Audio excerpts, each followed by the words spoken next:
Carolina rolling back in. Robida sends it on front, the score! Oh, what a beautiful feed and setup. Justin Robida. He sends it across in the Canes. Gleb Chikozov will deposit this one. And Carolina on Chikozov's first of this preseason and his first preseason action have cut the lead in half. It's 4-2. Here's a chance at the score. Carolina coming back the other way. And yes, Barry Kotkaniemi puts it off the glove of Menigan. And the Canes have struck twice to make it a one-goal game again. It's 4-3. Yes, Barry Kotkaniemi, his second goal in his many preseason games. Hi, everyone. It's the Canes Corner Podcast. I am Adam Gold. Hope all is well. Canes are 0-3 in the preseason, but it's the preseason. It doesn't matter. It doesn't matter nothing. So it's fine. We'll talk about it tonight briefly. We're not going to be here a very long time. A lot of things going on. And honestly, difficult to kind of follow with Tampa's Jumbotron, since they just randomly show weird things and they desperately need to show us people in the stands. But I do want to talk about a couple of things, and then I want to get into the power play units for the upcoming season. So 15, 20 minutes is probably all we're going to be here. I apologize if you need more. But there's not a lot that we can really discuss from tonight's because it was kind of messy, and most of the players who were part of the messiness are not really something for us to get into. Anyway, we're brought to you by the Aluminum Company of North Carolina. If it is for the exterior of your home, you can find it at the Aluminum Company of North Carolina on Hamlin Road in Durham. No place like it. Sammy Hanna's crew do an amazing job, and I keep telling you this. We are inside of 3 weeks. Well, they will show 3 weeks. Yeah, inside of 3 weeks, they will show up here to do some work. All right, let's get to a couple of things. First, by way of my 3 stars of the game, I think it is worth pointing out that Justin Robida is a good player. He's a good little player. Now, I think he's a lot more offense than he is anything else, but I don't know. Somebody could use that, if not the Hurricanes. But for me, he was the first star of the night on a night that probably didn't have a lot of stars. But he sets up that first goal. I guess it was the second goal, the Gleb Chikozov goal. That made it 4-2. And then he created the play that I think that was the Noah Gundler goal to make it. Was that 5? I think that was the 5-4 goal. So good stuff from Justin Robida. We can celebrate that, even though he's probably not a regular NHL player. He's at best a 4A guy too. Mostly AHL, but you can call up and who knows, get a bunch of injuries, might be able to score a goal or two. But a little guy. So that also the 2 forward PTOs played well again.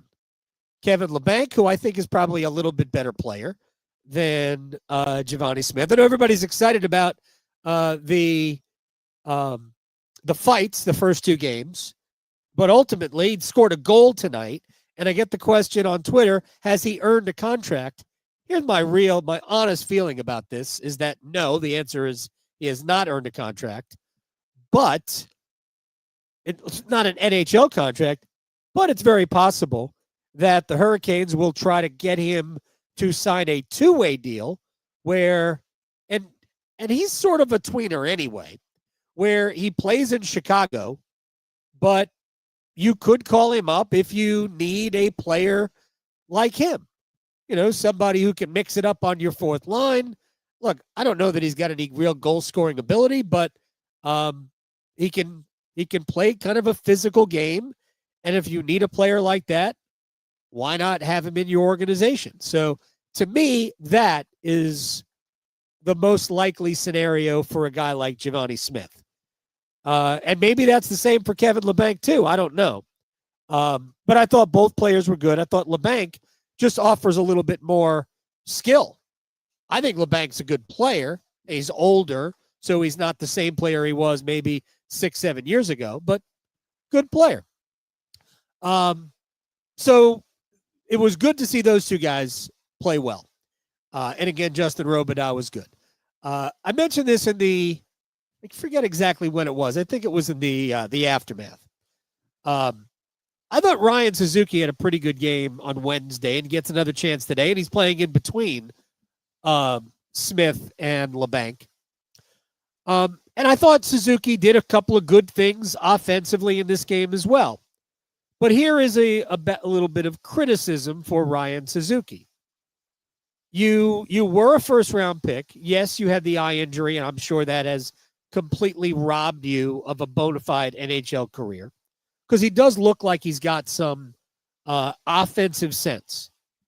But at this stage of the game, Ryan Suzuki, you're not going to be in the NHL unless you can play both ends. So there were 2 goals in which Ryan Suzuki didn't do enough to prevent those goals. There was a situation in front where Suzuki, I would say, lost the battle, except that would be inaccurate because he really didn't engage in the battle. And it ends up a goal.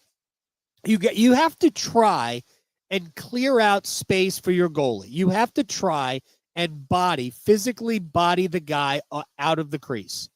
And he didn't. It's a goal.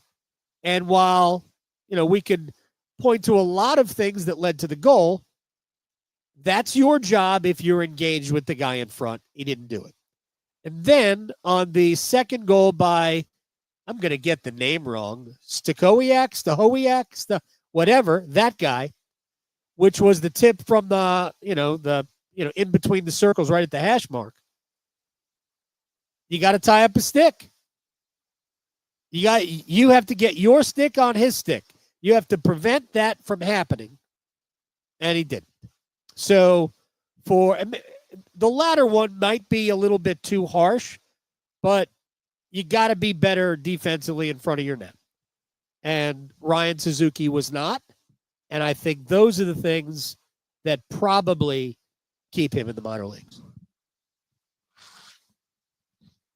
I apologize for everybody having to see that, but somebody had to blow his nose. All right. Let me get to something I definitely want to discuss here. First of all, we talked about the PTO guys. Tyson Jost and Jesperi Kotkaniemi both got injured. I don't think either is serious. Certainly hope not. Looked like KK just needed some repairs after taking a stick to the face. And about KK, Jost is going to either be with the Hurricanes or they're going to put him on waivers and they're going to send him to Chicago.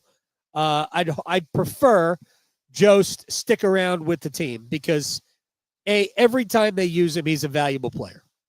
He impacts the game in a positive way. Hope he's not hurt. To KK today, I wanted to see him take the next step. I wanted to see him parlay what we saw Wednesday into, in a much larger role, a much better performance tonight. And I don't know that we saw a better performance tonight. I'm not sure we saw as good a performance tonight, but let's give him the benefit of the doubt and say it was the same. We need more. You, KK, you need more. So I kind of think that this was an opportunity missed. But because there are 3 more preseason games, who knows if KK doesn't get Sunday? He might. He might get Sunday. He might get Sunday, Monday, and Saturday. I don't know. But I think they need to see more. And I do believe, and it's not in the same situation as when Dmitry Orlov was out of shape and they tried to play him into shape through the preseason. If you're Rod Brindamore and you want to give this guy a chance, you are challenging him to show more on the ice. Okay. With that said, again, he didn't play badly. He was good. But we need more. You need to show more if you want to force your way into the lineup. And keep this in mind. Not only is Logan Stankoven being moved to the middle, at least initially, and I've said this before, I know Rod has sort of been coy about it. I will be surprised if Stankoven doesn't start the season playing center. Not that he's been great at it, because I don't think he has. But I think Rod's going to give it a shot. KK will be in the lineup. He'll be in the lineup over Mark Jankowski. But where in the lineup? KK wants to play up.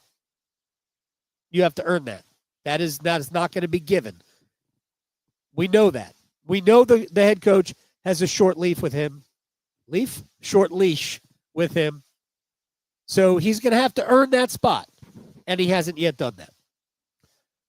So again, whether it's Sunday, more likely Monday and Saturday, where it's his team. All right, now, here's what I want to do. I want to talk about the power play. Forget about what we've seen in the power play. We've barely seen it.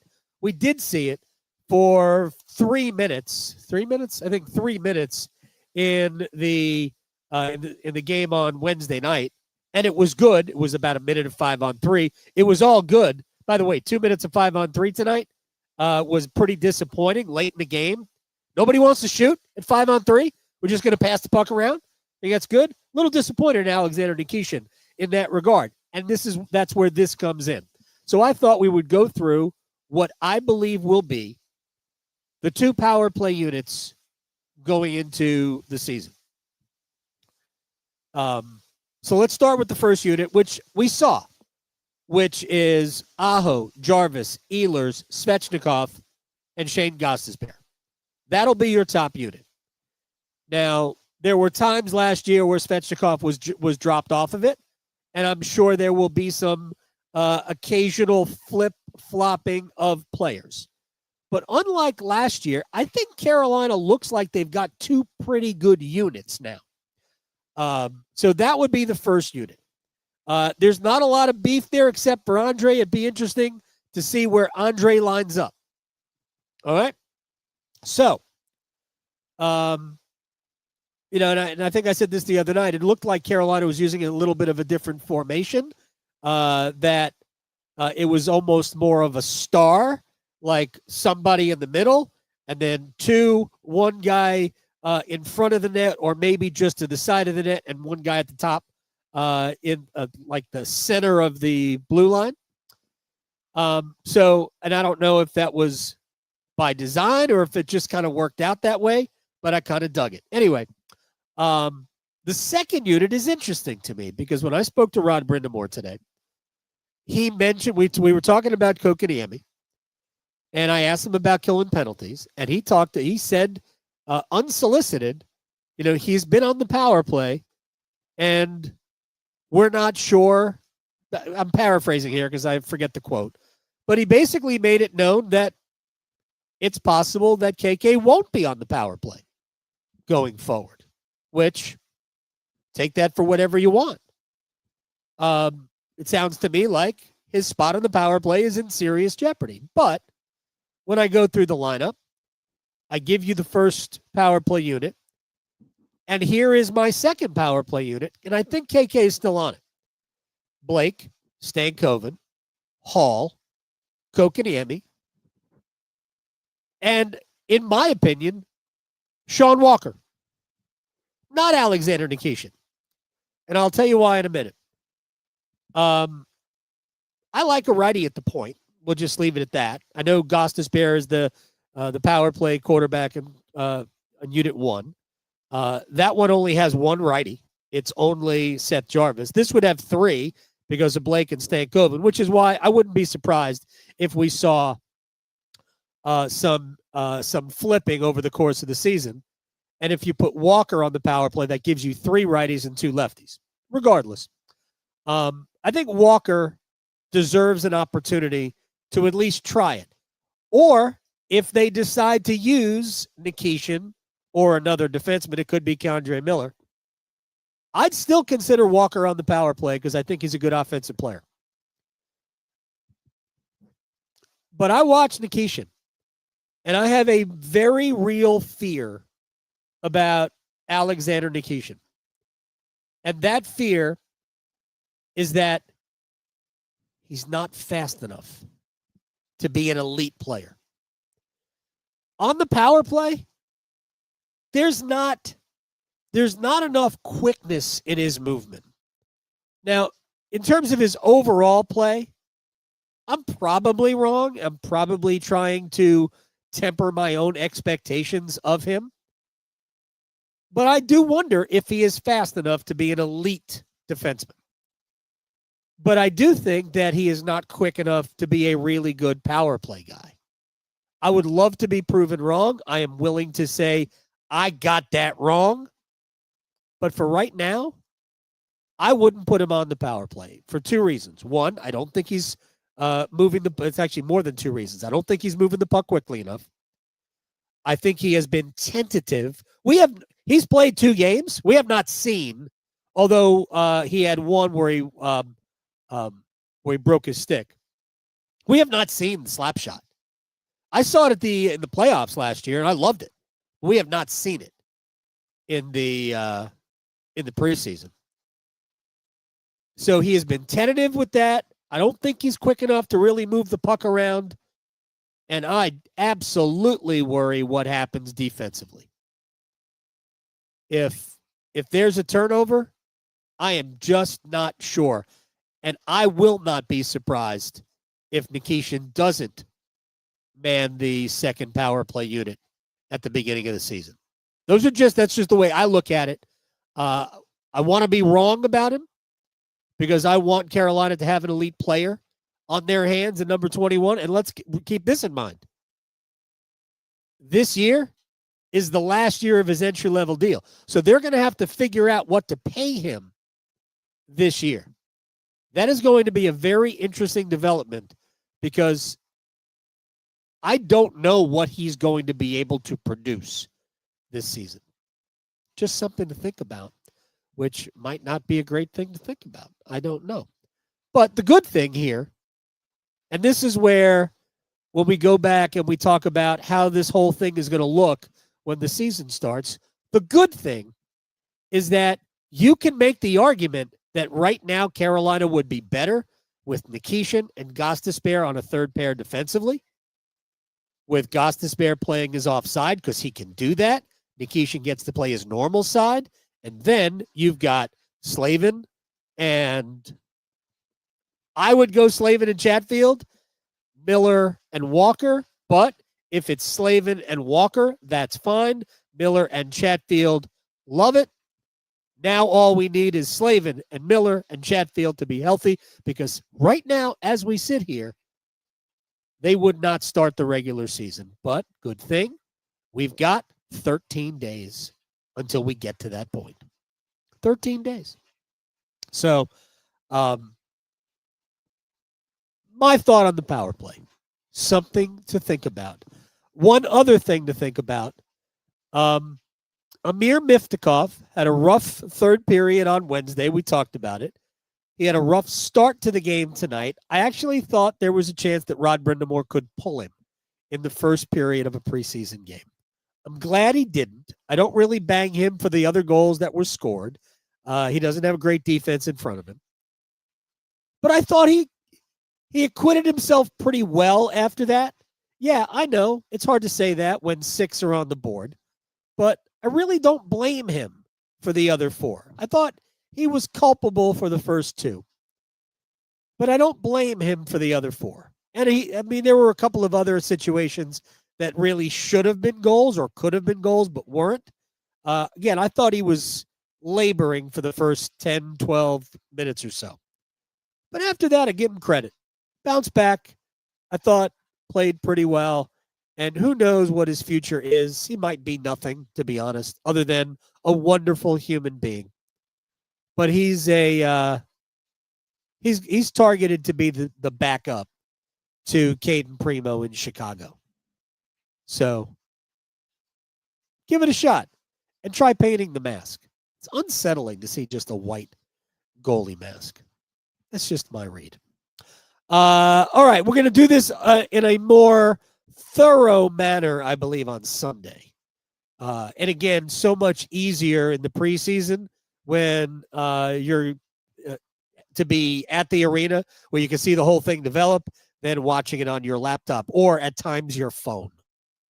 because there is only Jumbotron feed for the game. And Tampa's showing all sorts of weird stuff. Anyway, that'll do it for us. We're brought to you by the Aluminum Company of North Carolina, if it is for the exterior of your home. You can find it at the Aluminum Company of North Carolina on Hamlin Road in Durham. No place like it. Sammy Hanna and his crew do a great job. You should check him out. Oh, I didn't mention Bradley Nadeau. I thought he was good again tonight, but not great. In many ways, like Kokaniemi, didn't take another step. Need to see another step. Want to see more from Bradley Nadeau. Until Sunday night, I'm Adam Gold. Hope you have a wonderful weekend. What do you think? You think the U.S. can come back in the Ryder Cup 3 points down? And my doubts. Don't understand why you're sending out Colin Morikawa and Harris English again. I watched that today. Yeah, there were a human sacrifice to Rory McIlroy and Tommy Fleetwood, or, as the kids say, Fleetwood Mac. But you shouldn't be sending them out again because I watched them and they were pretty bad. Yeah. It's not a good look, Keegan. Not a good look. You've got options. Not great ones right now, but you've got options that are better than English and Morikawa. Now, watch. They'll beat McIlroy and Fleetwood 4-3.